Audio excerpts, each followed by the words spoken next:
Paper Mario: The Thousand-Year Door is insane. At the end of my Sticker Star video, I expressed the fact that I was extremely motivated to try out the rest of the series since everyone seems to love them. So I got the Switch remake of The Thousand-Year Door and played it throughout October.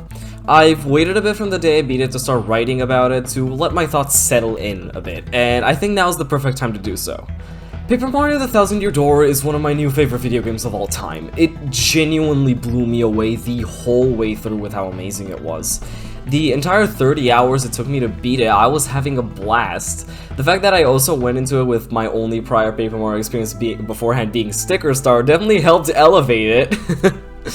Every single second of this game is just so fucking fun. Every corner has something to discover, everything feels so lived in, every portion of it is amazing, and together they form something even better. It is just so good. Unlike Sticker Star, where it's all one homogeneous mush that blends together, each part of Thousand-Year Door works independently of what came before it and with it at the same time. It won't really make sense unless I cover each chapter one by one and explain all of them in great detail, so I hope you're willing to listen as we dive into one of the best RPGs I've ever played. This is Paper Mario: The Thousand-Year Door.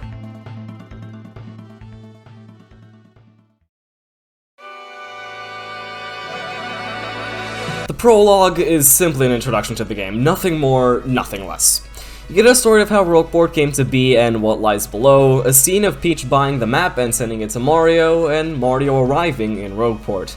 After that, the actual game starts. Arriving, you immediately get introduced to battling as the X-Nauts, the game's main antagonists, are attacking Goombella.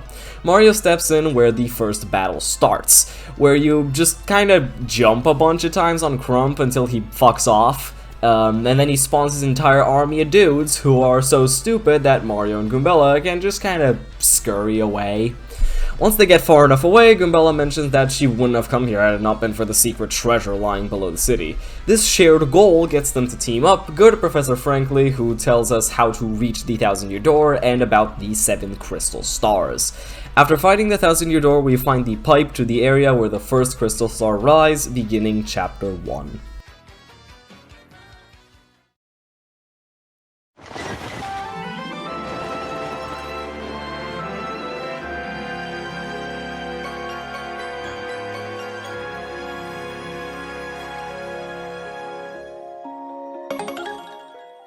Chapter 1 is just your typical grassland. You can say this is the tutorial chapter to teach us what to expect from the rest of this game. Once exiting the pipe, we get a little appearance from Hooktail, which will be this chapter's boss. After a bit of walking to the right and battling every single Goomba on the way because we are XP hungry bitches, we arrive at Petalburg, and this is where some magic happens. Something this game does throughout the entire runtime is taking normal Mario enemies and transforming them into basically their own races with their own cultures and everything.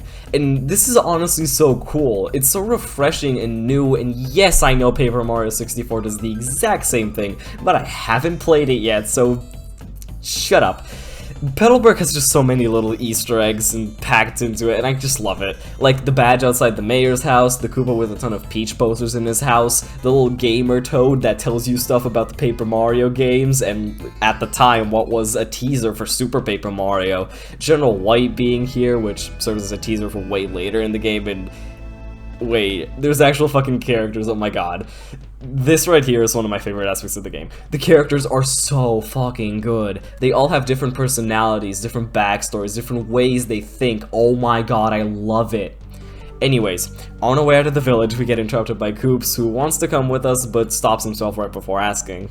So we go to the right some more and encounter the quizzing Thwomp blocking the entrance to the sewers. This Thwomp appears more throughout the game, and is honestly a pretty neat addition that adds a lot of charm and personality. He shows up, I'm pretty sure, at max 3 times throughout, and I think that's very good because he doesn't overstay his welcome too much. And another thing is that his appearances are also very spread apart, so when you get to the next one, you kind of forget that he's a thing in this game. The sewers are nothing really special, just get the Sun and Moonstones, battle the Fuzzies, and leave. Now, when going back through Petalburg on the way back to the beginning of Petal Meadows, which is where Hooktail's castle is, Koops finally gains the courage to tell us that he wants to come with us, and to try to find his dad, who ventured a long time ago to the castle, but never returned. The gateway to entering Hooktail's castle is through hitting both switches that spawn from the stones at the same time. This is a really neat way to make sure players know how to use Coop's ability for puzzle solving, which is something that will be very necessary for the upcoming gauntlet. Now, before we talk about Hooktail's Castle, I'd like to mention that in preparation for this video, like the Sticker Star one, I watched some YouTube videos about the game to be able to properly commentate on everything, and also be reminded of something I otherwise may have missed. And for this game, I watched P-Jiggles' video on useless facts, and more importantly, Sieve's retrospective on his Sieve Perspective channel. And in that video, Sieve assimilates the gauntlets at the end of each chapter with Zelda dungeons, and I do say that I definitely agree. It's all very focused on puzzle solving, using your new partner, new ability from said chapter, with some battling mostly in the earlier ones. Hooktail's Castle is a great introduction to these, having a lot more of a focus on battling at the first half and puzzle solving with Coop's ability in the second half. Entering the boss battle, I don't know if it's possible or not to miss the frog badge, but you kinda need it. Either way, it's revealed to you in a letter from a dead Koopa that frogs are the dragon's weakness, and in a treasure room we discover the frog SFX badge, so it might be missable, it might not, whatever. It's nice that you're given something to make the boss fair difficulty. That way new players don't struggle as much, and experienced players on their whateverth playthrough can have a bigger challenge. Overall, Hooktail's just a super neat boss and a great final fight for the first chapter. Out of it comes Coop's dad, who gives us the first crystal star, ending chapter 1.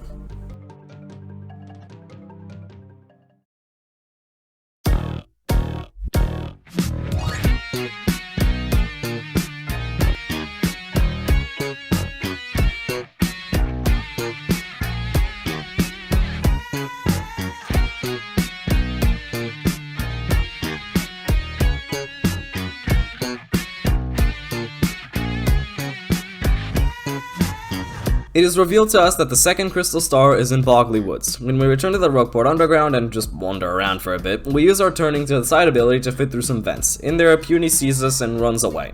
Naturally, because fuck doing what we're actually supposed to do, we run after it, and it just so happens to lead us to Bogley Woods. How convenient! It's never stated anywhere that these things live there or that we knew that. We just randomly decided to follow it instead of taking care of our responsibilities. I fucking love it when that happens. Anyways, down the pipe we go, and oh my god, this is not what I would have expected at all. Jesus Christ, this world is so fucking pretty. That's the main thing I want to focus on with it. It looks so good. I just don't know what else to say except wow, they really nailed this style. The white leaves and foliage combined with the black ground and color for whatever those are, they just go together so insanely well.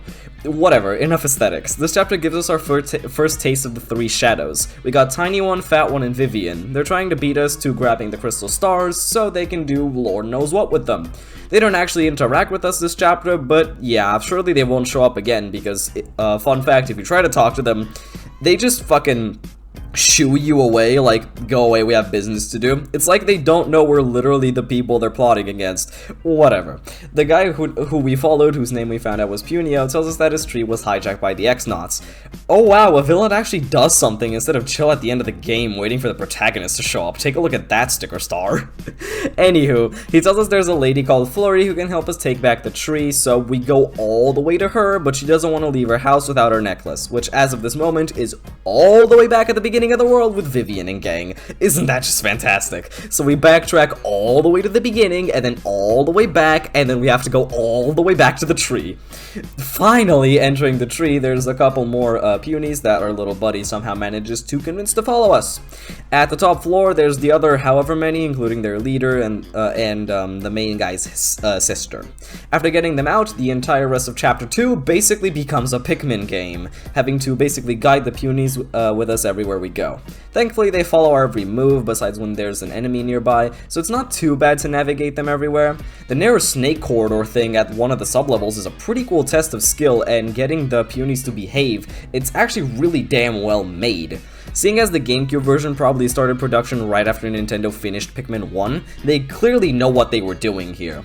I'll skip the rest of the tree since it's pretty anticlimactic besides just walking around and solving puzzles. Oh, and this bomb timer, which is cool, but also not a challenge at all. I'll skip directly to the boss, which is Magnus von Grapple. He's actually a pretty threatening boss, and definitely one that tests your skills with all of your different partners that you've unlocked so far. As Goombella can't hit the main boss, but she can hit the projectiles, Koops is the exact opposite of this, and Flurry is just kinda there.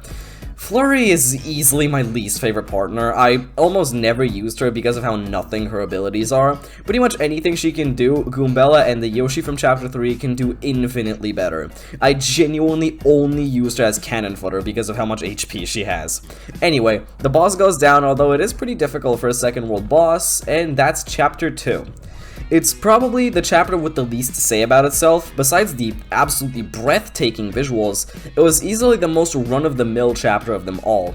It's a good thing that it's very early on because I genuinely don't think it would fit anywhere else in the game.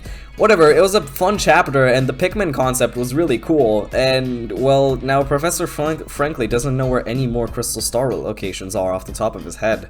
We research it and we find out that it's all the way in Glitzville. This should be interesting.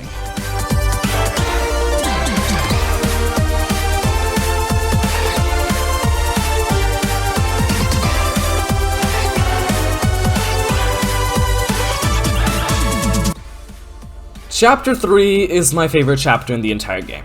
Okay, I'm getting a bit ahead of myself. So, to even unlock Glitzville, we need to talk to the head of the Mafia, Don Schnack. Anyway, jokes aside, he won't let us get a blimp right to Glitzville unless we find his daughter who ran away. So we do that, and after like 2 whole hours of walking around trying to figure out what the hell to do in Rogueport, we finally get our fucking blimp ticket and head to Glitzville. I cannot fucking express how much stuff you have to do to unlock this world. It's insane. Anyways, it's a pretty small world, really just the fighting arena and not much else. Entering the crowd, we notice the champion, whose name I will pronounce extremely carefully, Rock Hawk, winning the belt with the very crystal star we are after. So, this is kind of a problem going on here. We need the crystal star, but Mr. Champion Man is completely unreachable without winning a fight against him. So, just naturally, we sign up to the Glitz Pit, and we have to battle our way to the top. This right here, I fucking love it. No more backtracking, and no more respawning overworld enemies to bother you while you do so. Just fighting to climb up the ranks. Entering the minor league, we see King K, who is one of those punk rock Koopas that you would see in Chapter 1 as overworld enemies, but he's actually a nice guy and we befriend him. Not much else happens in the minor league, you just fight until you reach about like rank 15 if I recall correctly. Then King K wants us to go say hi to a girl in Juice Pub, so we go do that, but instead we find the hot dog chef trying to catch an egg. We corner it and take it with us because why shouldn't we? 2 fights later, and oh look, he's a Yoshi now. I named him Nitrogen, and oh wow, that is insane Scrappy-Doo energy going on there. The Iron Adonis twins, also known as the Barricades of the Major League, are only beatable with Nitrogen's Gulp ability. One match after entering the Major League, we can't fight anymore for some reason. That's odd. We also keep getting spammed with emails from someone named X, and also some very threatening emails from someone completely anonymous. All revealed who they are once the game does. Oh my god, this just got better. I forgot to mention this earlier, but Bandy Andy over in the minor league mentioned that a lot of fighters who reach the top just disappear without a trace, and Grubba, the guy who runs this entire place, and his secretary, Jolene, are very suspicious. Anyways, oh my god, this is fucking amazing. The looming threat of reaching the top is so felt, and whoever is trying their best to threaten you from getting there is doing an insanely good job, sending in a poisoned cake right before the last fight up to the champion. If you're dumb enough to eat it, like me, you have to do the last fight before him without a partner. All of this is just fucking brilliant, and also tiny detail that I think adds a ton. X's signature on the emails being just that it's extremely odd and throws you off very well. This is because when first going through this, I thought it was the X-Nauts, but all of their emails were helping us progress. Just, oh my god, this entire chapter is a murder mystery mixed with fighting your way up to champion. It's just so good. They meshed them together so well. At one point, X helps us get into a storage room in the Glitz Pit, where not only do we find a vent to eavesdrop on Grubba and Jolene and find out some secretive information, but we also find King K and Bandy Andy fucking dead under a box. This is just, oh my god, this is so good. It's insane. Once we get to Champion, we are escorted by security to a completely different room and locked to fend for ourselves. Obviously, this is very bizarre. Once we get to the ring barely in time, Rock Hawk reveals that it was him who sent us there, so he wins by default with us being just locked in a fucking box and therefore not being able to fight. After we wreck his ass in a boss fight, that was honestly the easiest one so far, we win the belt with the fake crystal star on it. See, we found out a while ago about this, but also we became champion for I don't remember what reason. Anyway, sneaking into the vent to get to Grubba from the champion room, we found out the true secret of the deaths of previous champions. Grubba was using the third crystal star to use their power to remain young forever. Wait, I got a boss fight to do, give me a second. Alright, done. That was simpler than I thought. Yay, Crystal Star. Anyway, holy shit, I love this chapter. Every single good element from chapters 1 and 2 is here, as well as getting rid of what was bad about chapters 1 and 2. The backtracking is gone, the characters are likable, the setting is fucking amazing, there's no backtracking. Once again, this is the biggest flaw of the first two chapters. All battles are fully necessary, creative, and fun, and different. The plot is amazing. I don't know how they managed to combine fighting your way up to a boxing champion with a murder mystery so well, but they did, and the threat is definitely felt, not only from the fact that, well, obviously, you have the rumor of being fucking dead once you reach champion, but also the emails from X. If you think they are the X-Nauts, this will lead you to believe that the only way to progress is falling into the trap of the antagonists, and it feels so goddamn real. It's so good. This is just 1000 Year Door at its peak, and, well, what better to follow it than with the worst chapter in the entire game?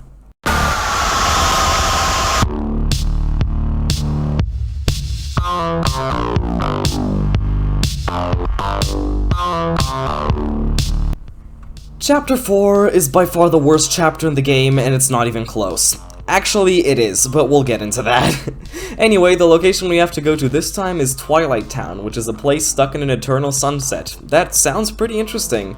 The path to get there is also pretty interesting, a bit cryptic, because holy fuck, you cannot tell that this wall is different unless you look very closely at it. Darkly gives us what is basically the permission to go to Twilight Town and not have the fucking pipe reject us because we're losers. Once we get to Twilight Town, we quickly realize this is the Ghost House chapter.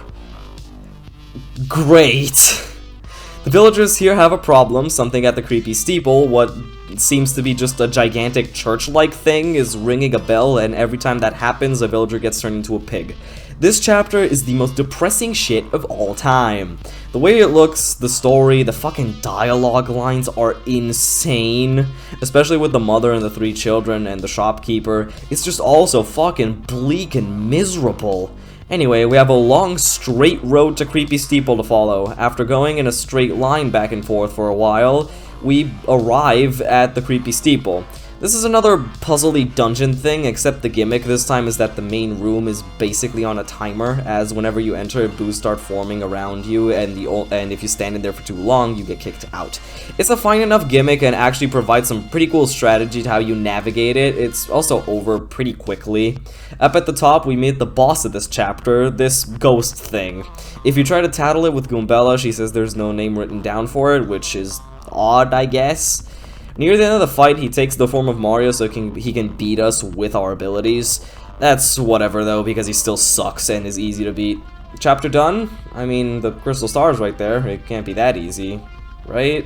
The animation and stuff is pointing out too. The ending story blurb is here, and that's it? Wow, that was short. Never mind. The ghost stole our body and now we're a purple shadow thing. So we have to walk all the way back through the forest and through the enemies we already battled, which might I add are actually pretty cool enemies, back to Twilight Town. There we see the 3 shadows plotting some stuff against us. Apparently they're gonna use some Ultra Bomb to do that, but plot convenience, Vivian lost it. So the other 2 just kind of leave Vivian to find the bomb and just fend for herself, I guess. Vivian is the best part of this chapter without any questions. She is the only character interaction you get past the first 10 minutes. She's likable and one of the most interesting characters in the game. We help her retrieve the bomb and she finds out about our body mishap, so she decides to help us get it back as compensation. The only way to do so is by finding out the ghost's name, and how would we do that, do you ask? And by going all the way back to Creepy Steeple again, only after finding out how to eavesdrop on characters using Viv's Veil ability. The parrot in the basement gives us his name, and then we have to go all the way back to Twilight Town to say his name to him, and then the ghost runs to Creepy Steeple again, so we go all the way back to fight him again with Vivian. And in this boss fight is one of my favorite moments in this entire game. Viv realized she was helping Mario, goes back with her sisters, and then decides to come back and fight alongside us since, and I quote, "This Mario has been the only person that's ever been nice to me." This is the moment that solidified Vivian as my favorite character in the game. She's one of the most fleshed out characters in the game, and I love that. As I previously said, she's very likable, her problems are pretty apparent ever since Chapter 2, and another thing that really makes me like her character is that she totally saves Chapter 4 from being a boring and monotonous experience.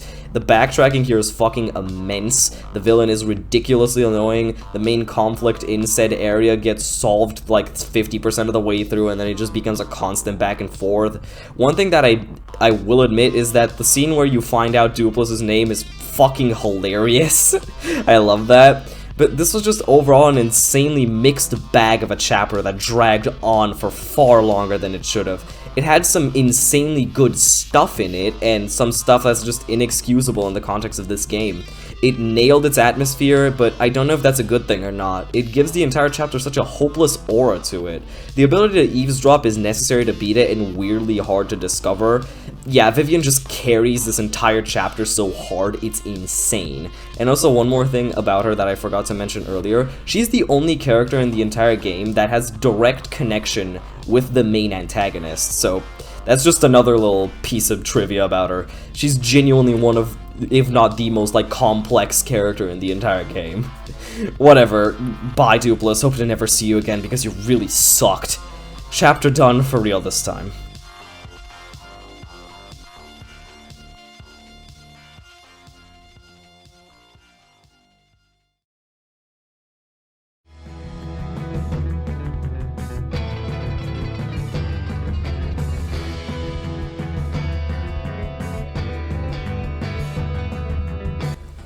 Chapter 5 is probably, besides Chapter 1, the chapter with the least to say about itself.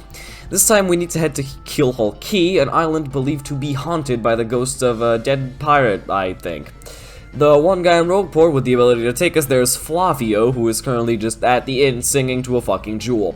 We gather all the people we need except for a sailor, for which we need a really good one. The only sailor in Rogueport talented enough to get us there is Admiral Bobbery, which is definitely one of the names of all time, I must say.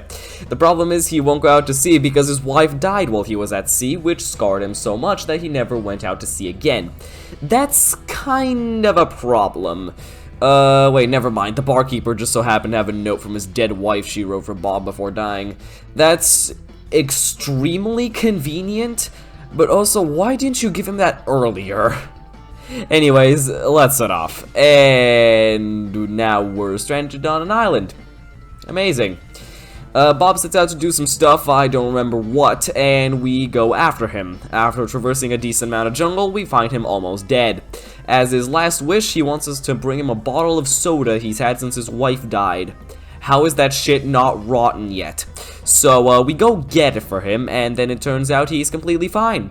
Hope you like Bob, because he's gonna be the final partner you unlock in this game. His ability to explode shit is actually really cool. Next up is a completely impenetrable stone wall that needs Flavio's jewel. He extremely reluctantly gives it to us, and after a stupid puzzle, we enter what is basically the rest of the chapter. This cave takes up about half of Chapter 5 and is just Hooktail's castle, but without the one really cool emotional moment in there. I'm gonna skip directly to Cortez since there's almost nothing that happens in here. Cortez is one of the best bosses in the game. His different phases are extremely creative and well thought out. He's actually a pretty big challenge for his point in the game. He feels very fair the whole way through, the whole shebang. I honestly genuinely really like this boss fight. The definitively best strat to use against him is by using Flurry and Vivian to bypass his weapons and hit him directly. I'm pretty sure Goombella works for this too. The weapons do very little damage, so if you have enough HP and a couple Ultra Mushrooms, you should be fine. Cool, that's the Crystal Star. And we're not quite done yet, as it turns out Crump was secretly on our team the whole time, and us dumbasses didn't fucking notice. Anyways, he's not a threat, and that's Chapter 5. It's probably the least interesting chapter besides the first. Aside everything to do with Bobbery, it's just the jungle and beach chapter of this game. Once again, the characters are the biggest savior of the chapter, with Bob being the biggest highlight and others like Flavio and Cortez himself being neat as well.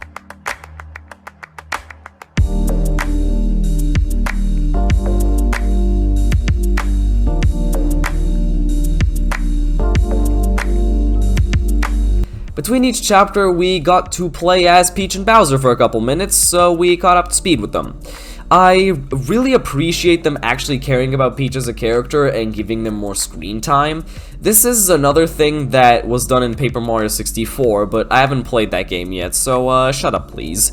Anyway, most of them is just Peach talking to the various different people there, be it Grotus, Tech, some other guys, whatever. I'm really happy these exist because they give Peach not only plot relevance, but a character as well. The Bowser ones are by far better. Bowser is my second favorite character in this game. He's so fucking silly and hammy, and his interactions are just comedy gold. The SMB1 parodies they throw in every now and then are also really cool too. These are just so much more fun. I love them. They don't take up too much screen time and don't distract from the main game, so they really just remain more of a cool addition rather than anything. They are pretty necessary overall, since we do need to progressively get more info on Peach in a situation, and Bowser just appearing in Chapter 3 out of nowhere also needs explaining, so yeah, these are pretty good additions. Anyway, back to the rest of the game now.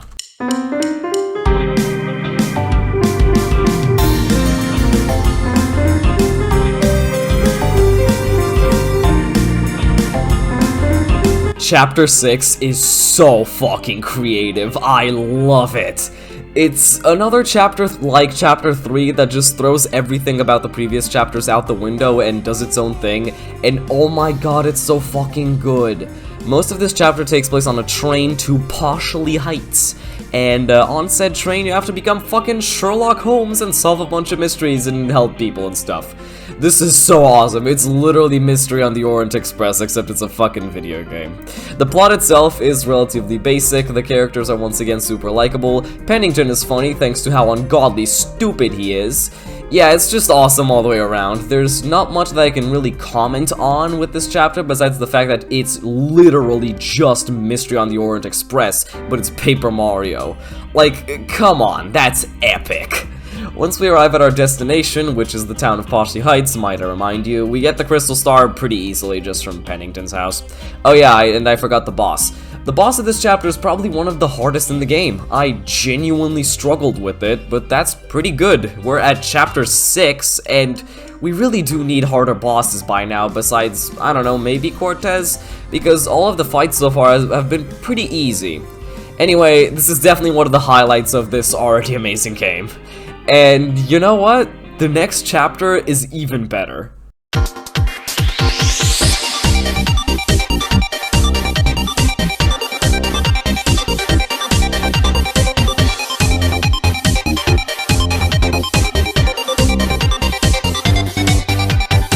Chapter 7 is my second favorite chapter, only behind 3, but it's extremely close. This chapter doesn't have a set location in which it takes place in. Professor Frankly tries finding the last crystal star, only to find out that it's on the goddamn moon.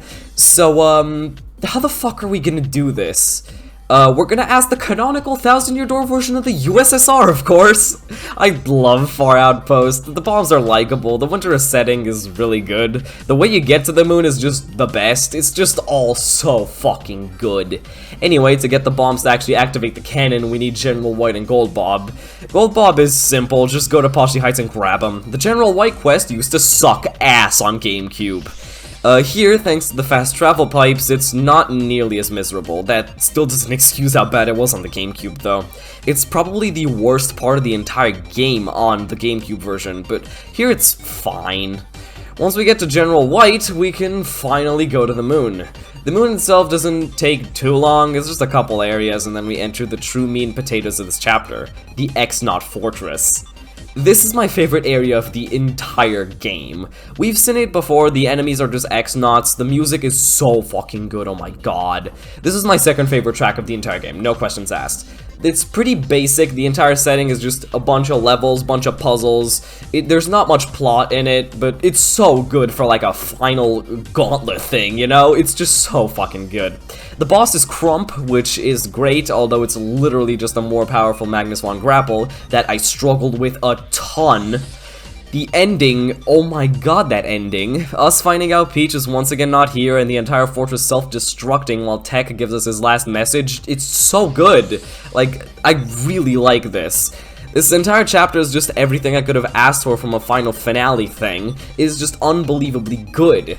I know I haven't talked about the later chapters to as much length as the first 4, but that's because most of what had to be said was discussed there already, and also the later chapters have a lot less plot than the first couple. Like, for example, this chapter has barely any once you actually get to the moon. Anyway, let's open that 1,000-year door.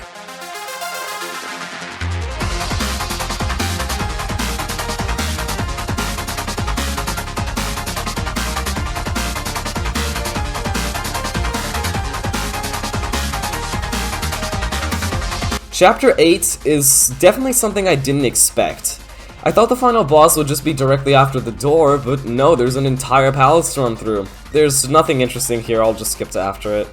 The tower with all the keys with the partner, like, requirements, I'll say, is neat. Gloomtail is a neat boss, too bad she dies in 5 seconds. The last fight against Belgium, Marilyn, and Dupless is actually incredibly challenging, and I died here quite a couple of times. I absolutely love how despite all they did to her, Vivian still apologizes to Belgium and Marilyn after beating them. It really solidifies Vivian's character, and I love this moment a lot. Anyways, hey Grotus, bye Grotus. Hey Bowser. These two boss fights are actually really cool, especially the random Bowser appearance. They just serve as one final skill test before the final boss and completing Bowser's contribution to this game. Anyway, final boss time. Grotus releases the Shadow Queen, who possesses Peach and becomes the final boss. After dying to her, we realize we need the fucking up arrow from Hooktail's castle and come back. Now it's time to blow her up 500 times with Bobbery. Yes, this is the best strat. Bob-Bombast and Power Smash. After chipping down half her HP, she comes out of Peach's body and becomes completely invulnerable. After a couple of turns of just bashing your head against a wall, something magical happens. The voices of everyone you've helped so far reach out to you through the crystal stars and encourage you to take this home once and for all. This is a really cool moment. It's incredibly good and really does give you the motivation that yes, you can indeed beat the 150 HP monster in front of you. After a ton of rounds of mashing A over and over again, I'm not joking, this is the most A-mashing induced fight of all time, Peach is saved. The Shadow Queen's dead, and the world can go back to how it was before for the last 1,000 years.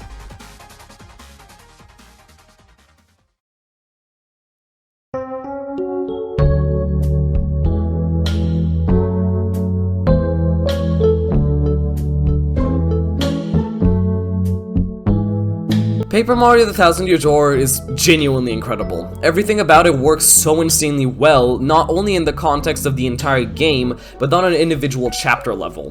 From the moment you arrive in Rogueport to A-mashing the final boss into oblivion, this game soared all the way through. It managed to surprise me through and through, again and again. Most of the characters are super likable, the battling is fun, the plot is complex, all the emotional moments land so well. The concept they tried all stick, and it's truly a masterpiece of a video game that I think could go down in history. Well, thank you for watching this entire video. This is by far the most ambitious thing I've ever made, and if someone has managed to make it all the way to the end of this video, I truly thank you. This video has taken way more time to make than you might think. Thanks for watching. Goodbye.